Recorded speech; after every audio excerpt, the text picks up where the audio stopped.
Baik, kita sambung sikit lagi iaitu ciri-ciri PLT, iaitu yang pertama sekali ni kita imbas balik apa yang kita belajar sebelum ni.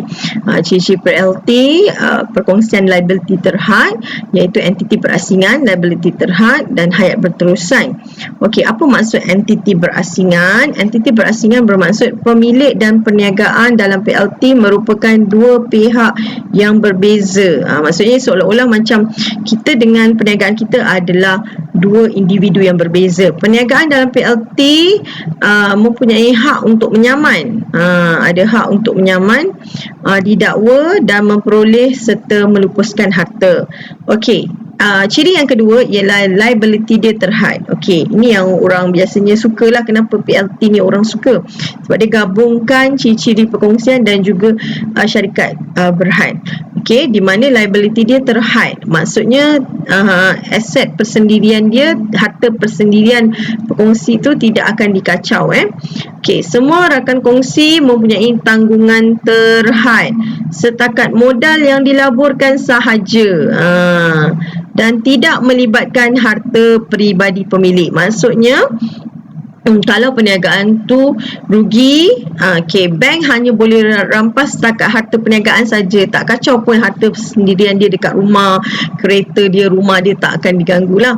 Okey, dan satu lagi ciri PLT ialah hayat dia berterusan. Apa maksudnya? Setiap perubahan yang berlaku dalam perkongsi PLT tidak akan menjejaskan kewujudan hak atau liability PLT. Contohnya, jika salah seorang rakan kongsi meninggal dunia, kurang siuman, gila ataupun muflis, perniagaan masih boleh meneruskan operasinya seperti biasa. Maksudnya kalau dalam salah seorang kita ada yang meninggal dunia, tiba-tiba gila dan sebagainya, maka perniagaan masih boleh diteruskan. Itu ialah ciri-ciri PLT. Kita ulang balik ciri-ciri PLT.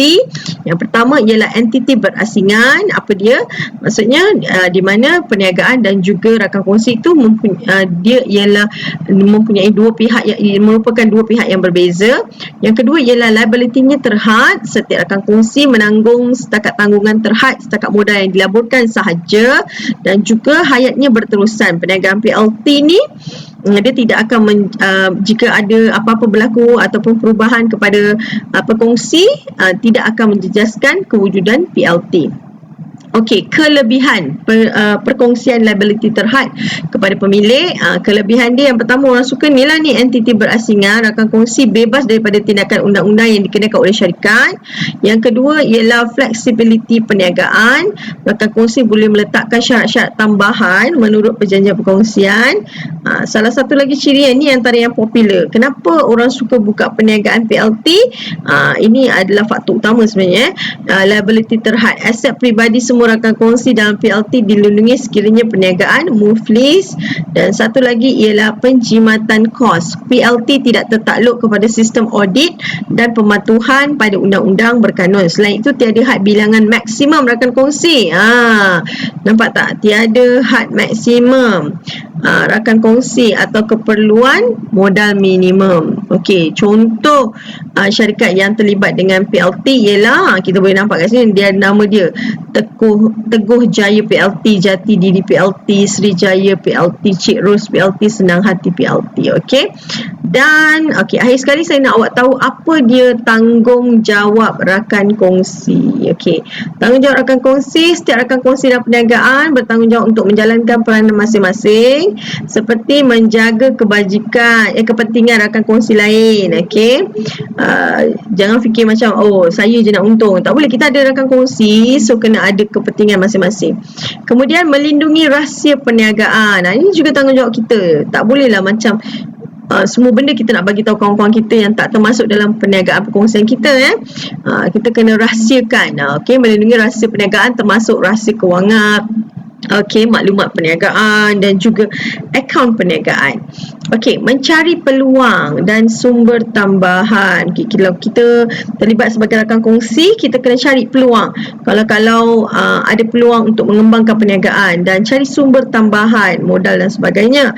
Dan juga kita juga bertanggungjawab memberikan idea dan pendapat bagi menyelesaikan setiap masalah yang timbul. Tak bolehlah kita sebagai rakan kongsi ada masalah dalam perniagaan kita, kita diam saja. Okey.